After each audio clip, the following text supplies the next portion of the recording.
오늘은 본문 누가복음 8장 40절로 56절을 통하여 내게 손을 댄 자가 있도다라는 말씀으로 또 구원을 얻는 믿음에 대하여 또 다시 한 번 더 보려고 합니다. 본문은 예수님을 통하여 12살 된 회당장 야이로의 딸이 죽음에서 살아난 일과 12해를 불치병이었던 혈루증으로부터 치유함을 받은 이름도 모르는 한 여인의 이야기를 하나의 이야기로 묶어서 서로 대조하며 증거하고 있는 내용입니다. 이 사건은 마태복음과 마가복음에서도 기록되어 있는데 그 복음서에서도 동일하게 두 이야기를 하나로 묶어서 증거하고 있음을 볼 수 있습니다. 이것은 혈루병에서 고침을 받은 한 여인의 이야기와 죽음에서 다시 살아난 회당장 야이로의 딸의 이야기를 각각 독립된 이야기로 구분해서 볼 것이 아니라 하나의 주제를 증거하기 위해서 두 이야기를 서로 비교할 수 있도록 그 내용이 구성되어 있는 것임을 말하고 있는 것입니다. 우선 두 이야기의 내용의 전개 방식을 보면 이야기의 시작과 끝은 예수님께서 자신의 12살 된 딸을 시급하게 살려달라는 회당장 야이로의 간청을 듣고 즉시로 회당장의 집으로 가서 마침내 그 딸이 예수님의 창조의 능력으로 다시 살아나게 된 기적을 증거하고 있습니다. 그리고 그렇게 중요해 보이는 내용 안에 예수님께서 회당장 야이로의 집으로 가는 도중에 이름도 모르는 한 여인이 예수님께 몰래 다가와 예수님의 옷자락을 만졌던 전혀 티도 나지 않아 보이는 사건을 하나 더 끼워 넣어서 그 혈루병 여인이 고침을 받은 내용을 부수적으로 증거하고 있음을 보게 됩니다. 그런데 겉으로 보면 죽음에서 다시 살아난 회당장 야이로의 딸이 이야기의 주된 이야기처럼 보이지만 성경은 혈루병에서 고침을 받은 여인을 회당장 야이로와 서로 비교하게 하면서 누구에게 그 중요한 구원을 얻는 믿음의 비밀이 있는지를 분명하게 증거하고 있습니다. 겉으로 볼 때는 회당장 야이로 딸이 죽은 데서 살아난 큰 기적이에요. 또 한쪽에서는 혈루병을 가진 여인이 치유함을 받은 것은 아무도 모르고 예수님도 그렇게 보여주셨던 기적도 아니에요. 두 가지를 비교하고 있는 것입니다. 마태복음 8장 41절로 44절에는 이에 회당장 야이로라 하는 사람이 와서 예수의 발 아래 엎드려 자기 집에 오시기를 간구하니 이는 자기에게 12살 된 외딸이 있어 죽어가미러라. 예수께서 가실 때 무리가 밀려들더라. 이에 12해를 혈루증으로 앓는 중에 아무에게도 고침을 받지 못하던 여자가 예수의 뒤로 와서 그의 옷가에 손을 대니 혈루증이 즉시 그쳤더라. 12년의 세월은 회당장 야이로에게는 나이 어린 그의 외동딸을 얼마나 소중하게 사랑을 주며 키웠는지를 알게 하는 너무도 짧고 아쉬운 시간이었지만 그와 반대로 혈루병을 앓던 여인에게는 그 12년의 세월이 사람들로부터 자신을 철저하게 숨기고 홀로 고통을 받고 있었던 너무도 힘들고 긴 시간이었습니다. 12년이라는 시간이 그렇게 대비되고 있습니다.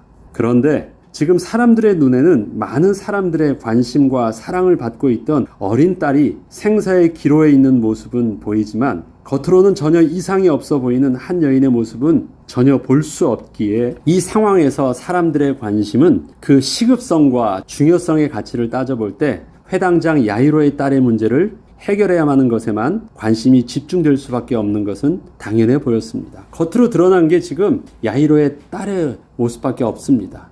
다 사람들의 모든 시선과 관심이 다 그쪽에 집중되어 있습니다.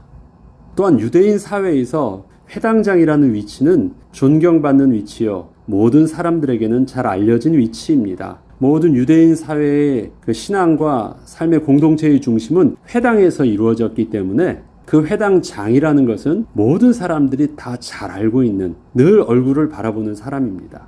그리고 회당장이 될 정도의 나이라면 나이가 젊지 않았을 텐데 외동딸의 나이가 12세밖에 되지 않는 것을 보면 그 딸을 아주 늦게 낳은 것임을 예상하게 합니다. 회당장의 신분을 가지고 늦은 나이에 얻은 소중한 외동딸이라면 유대 사회에서 그 회당장 야이로의 딸을 모르는 이가 없었을 것입니다. 그리고 그 딸은 많은 사람들에게 사랑도 많이 받았을 것입니다.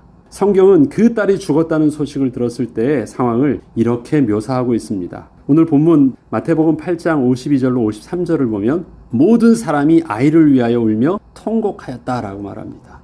다 알고 너무 안타까웠다라는 것입니다. 너무 그 아이를 생각하면 너무 슬펐다라는 것입니다. 이렇듯 회당장 야이로의 딸이 죽게 된 것은 실로 그 마을에서는 아주 안타깝고 관심이 집중되는 사건이었던 것입니다.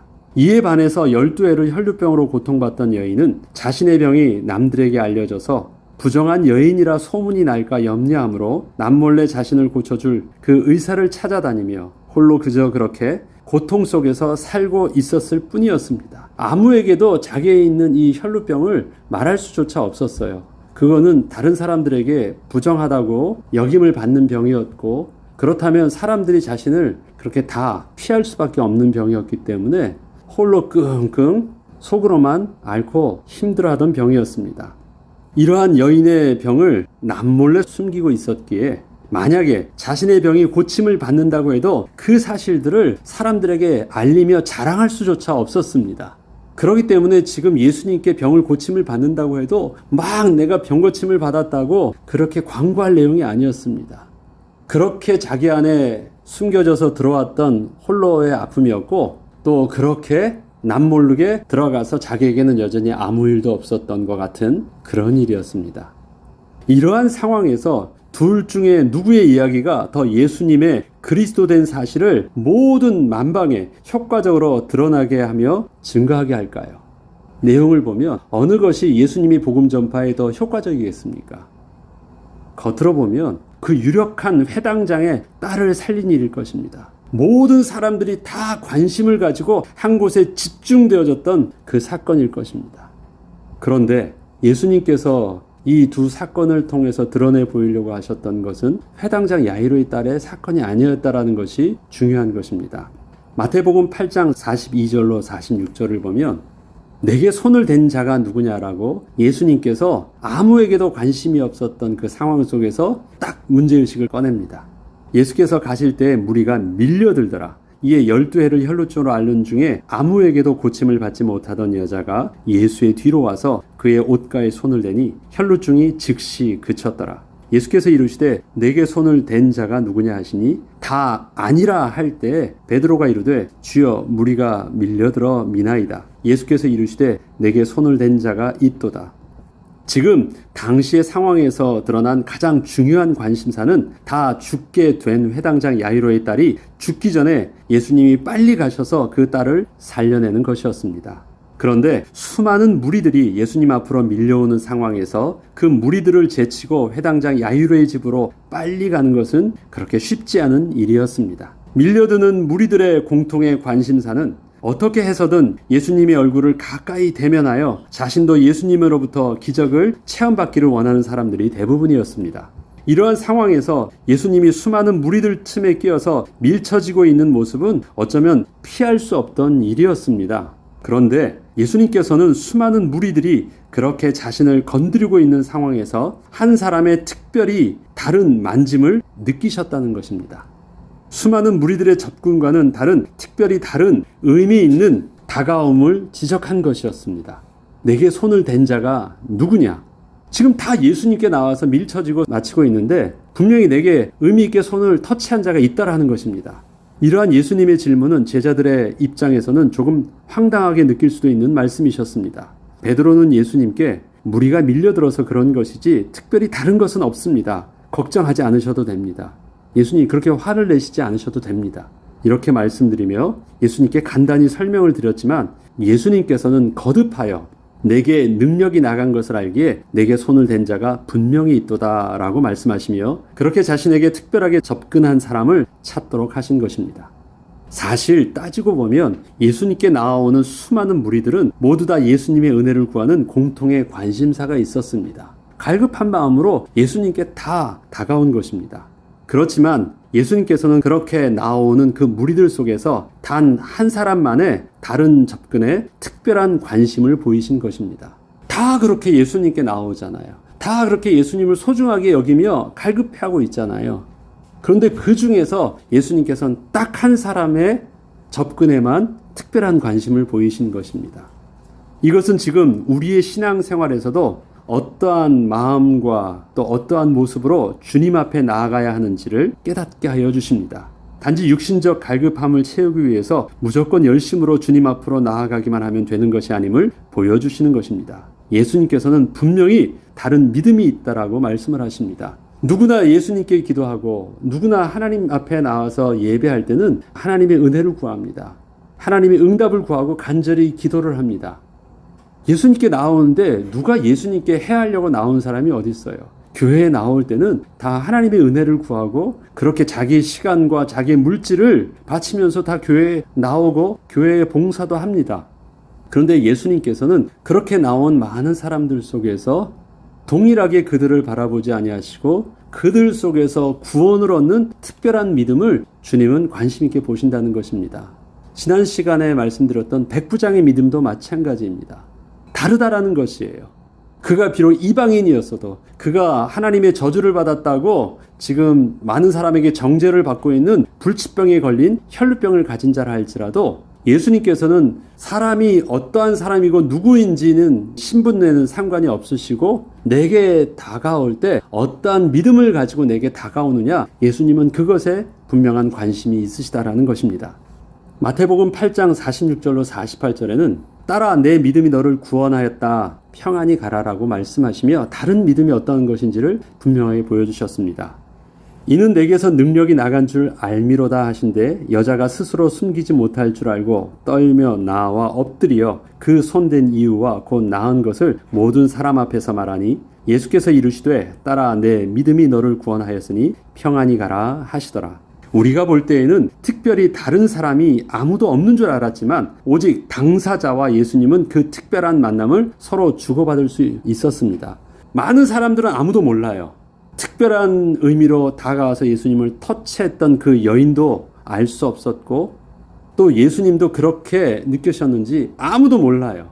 그런데 예수님은 알고 계시고 그렇게 터치했던 본인은 알고 있어요. 그래서 둘만의 대화가 이루어지고 있는 것입니다.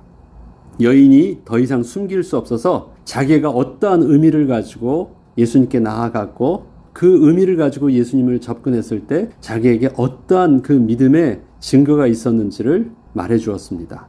첫 번째, 여인이 예수님께 손을 댄 이유는 이렇습니다. 그 이유에 대해서 마가복음은 이렇게 설명하고 있습니다. 마가복음 5장 28절에는 내가 그의 옷에만 손을 대어도 구원을 받으리라 스스로 믿었다라고 말을 하고 있습니다. 구원을 받았다, 그 다음에 치유함을 받을 것이라 믿었다라는 것입니다. 유대 사회에서 혈루병은 부정한 병이었고 불치병이었습니다.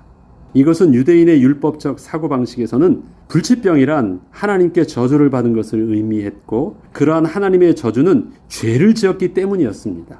그런데 만약에 그 반대로 자신의 불치병의 치유를 받게 된다면 이것은 하나님께서 그 죄를 용서해 주셨다라는 것을 의미했고 모든 저주를 거두신 것을 의미했기에 그 여인이 병고침을 받는다는 것은 다시 하나님의 백성으로 온전히 용서함을 받고 회복됨을 의미하는 것이었습니다. 그래서 여인이 나가서 예수님께 병고침을 받는다? 그것은 그 하나님의 아들 되신 예수님을 통해서 죄사함을 받는다는 의미와 다를 바 없었던 것입니다. 이렇듯 여인이 예수님께 나아가 자신의 불치병을 치유함 받고자 했던 것은 12년 동안 어떠한 사람들을 찾아가 도움을 구했어도 전혀 치료할 수 없었던 자신의 병을 이제는 하나님의 아들 되신 예수 그리스도께 맡기고자 한 것이었습니다. 더 이상 이 땅의 사람들에게 나아가지 않는다. 그래서 예수님께 나아간 것은 많은 사람들은 그를 훌륭한 스승이여 선생 정도로 선지자로만 보았습니다만 이제 그 여인이 예수님께 나아간 것은 그러한 훌륭한 사람으로 본 것이 아니라 하나님께서 보내신 그리스도, 하나님의 아들 되신 그리스도로 분명히 믿고 나아갔다라는 것입니다. 두 번째로 자신의 믿음대로 그 몸이 완전히 치유받은 사실을 증거하였습니다. 지금 혈루병이라는 불치병에서 치유받았다는 사실을 객관적으로 정확하게 알고 있는 사람은 오직 혈루병을 가지고 있었던 당사자 외에는 없었습니다. 그 여인에게는 분명 병 낫기 전과 후가 분명하게 있었습니다.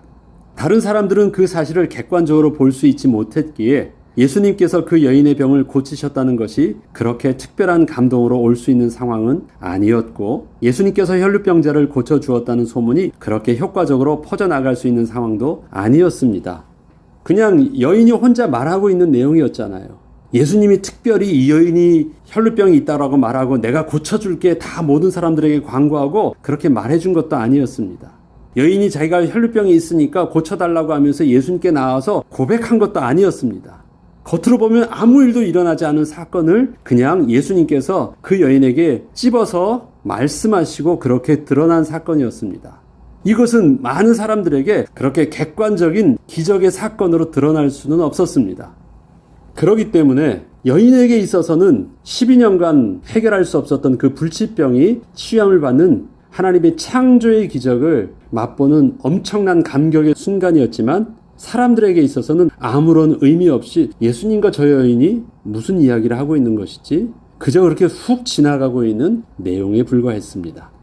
지금 오늘 본문에서도 이러한 사실들을 많은 무리들이 들었을 때 야 그랬었구나 뭐 이런 반응이 전혀 없습니다. 그냥 예수님과 여인의 그런 메시지로만 증거하고 있습니다. 혈루병을 치유받은 여인에게는 분명히 예수님에 대하여 단순히 기적을 베풀어 주시는 분 이상의 자신의 죄와 저주의 문제를 해결해 주시는 하나님의 아들로 믿는 믿음이 있었다는 것이었고 그 믿음대로 예수님께 나아가 다른 사람들의 접근과는 다른 아주 의미 있고 이유가 있는 나아감을 통해서 실제로 그 믿음대로 병을 고침받은 사실들을 증거하였던 것입니다. 예수님께서는 예수님 몰래 뒤에서 예수님의 옷자락을 만지고 이미 병고침을 받은 그 여인을 향하여 따라 내 믿음이 너를 구원하였으니 평안히 가라고 말씀하시며 그 여인의 믿음을 인정하여 주셨습니다. 이러한 예수님의 말씀은 그 여인이 예수님을 통하여 얻게 된 치유의 은혜가 단지 일방적으로 여인이 예수님의 의도와 상관없이 스스로의 열심에 의해서 얻게 된 것이 아니라 예수님께서 하나님의 아들 되신 그 권세로 인하여 죄사함 받게 된 증거임을 모든 사람에게 사실적으로 증거하여 주시는 말씀이셨습니다. 예수님이 짚고 넘어가지 않으면 이 일들은 어떤 일들이에요? 예수님과 상관없이 그 여인이 자기의 노력을 통해서 스스로 병고침을 얻은 것이에요. 그런 것이 아니었어요. 예수님은 이미 그 여인에 대해서 알고 계셨고 뒤로 와서도 그렇게 할 것도 이미 알고 계셨고 여인이 그렇게 품고 있었던 그 믿음이 너의 열심과 너의 믿음이 아니라 하나님께서 너에게 주시는 구원을 얻는 믿음이었음을 분명하게 알려주신 것이고 그렇게 치유받은 것이 자기가 열심으로 나아가서 치유함을 받은 것이 아니라 그 믿음에 예수님께서 의미 있는 허락하심과 예수님의 창조의 능력으로 치유함받은 사실들을 분명하게 알게 하여 주신 것입니다. 구원 얻는 믿음은 그런 것입니다. 우리의 열심으로 나아가서 이루어지는 것이 아닙니다. 그 백부장에게도 내 믿음대로 될지어다라고 말씀하실 때 그에게 믿음이 있었지만 그 믿음을 어떻게 해요? 예수님께 나아와 요청하였을 때 예수님께서 그 믿음에 응답을 하여 주신 것입니다. 오늘 본문에 이 여인에게 있었던 그 믿음도 믿음으로 나아가서 그가 붙잡았지만 그 믿음에 예수님께서 분명히 반응하신 것, 그 믿음에 예수님께서 그 응답을 주신 것임을 통해서 사람의 열심으로 구원을 얻는 것이 아니라 사람의 열심으로 치유의 능력이 임한 것이 아니라 바로 하나님의 주권 속에서 모든 구원의 은혜가 이루어졌음을 분명하게 알게 해주셨습니다. 당시 그 주위에 있던 수많은 무리들은 이러한 예수님과 여인과의 대화에 대하여 잘 이해하지 못하고 그냥 지나쳐버렸습니다. 제자들도 마찬가지였습니다. 그런데 이 내용은 훗날 제자들이 부활하신 예수 그리스도를 체험하게 될 때 그때 예수님께서 그렇게 말씀하셨던 이유가 바로 이것 때문이었구나 깨닫게 되었기 때문에 그때 제자들은 많은 무리들과 다를 바 없이 전부 다 회당장 야이로의 딸이 살아나는 그 기적에 흥분하였고 그것이 대단한 것인 줄 알았는데 지나고 나니까 그것이 아니었고 바로 그 여인의 믿음이 진짜 예수님께서 말씀하셨던 구원을 얻는 믿음이었구나. 그 여인에게 있어서 아무도 알지 못했던 예수를 하나님의 아들로 예수를 그리스도로 고백하는 그 믿음의 비밀이 바로 그 여인에게 있었던 것이었구나 깨닫게 되어서 이젠 제자들이 이 복음서를 기록할 때 바로 그것을 두 가지를 묶은 것입니다. 그래서 옛날에는 회당장 야이로의 딸의 기적이 큰 줄 알았는데 이것을 내려놓고 그 크게 보이는 사건 속에서 아무 관심도 없고 무의미하게 보이는 그 혈루병 가진 자의 여인의 그 믿음이 어떠한 것인지를 오히려 더 대비돼서 강조하며 증거하고 있게 된 것이었습니다. 이 일을 아무에게도 말하지 말라. 그때는 그렇게 말씀하셨던 것이었거든요. 아직 말씀하실 때 회당장의 집에서 사람이 와서 말하되 당신의 딸이 죽었나이다.